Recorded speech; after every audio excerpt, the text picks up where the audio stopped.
Pare de mandar foto de codorna, meu amigo. Eu não quero comprar codorna, meu filho. Filho da peste, bicho. Um monte de foto da porra, não quero não, meu amigo. Não quero comprar codorna. Uma pela outra, você escolhe. Uma pela outra.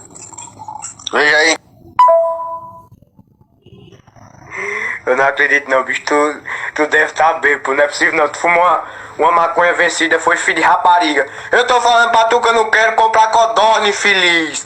Para de mandar foto de codorna. Eu não quero comprar codorna. Entendeu? Não quero. O que peste eu vou fazer com codorna? Me diga. Vou enfiar no cu essa porra, é? Uma pela outra, pô. Qualquer coisa aí, pensa aí direitinho.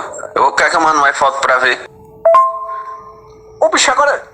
Não, tem condição não, pô. Tu tá ficando doido ou tu tá ficando moco? Filho da peste, tu não tá escutando a porra dos áudios não, infeliz. Eu falei que eu não quero codorna. Que porra de uma pela outra, meu amigo. Pra que eu vou querer codorna?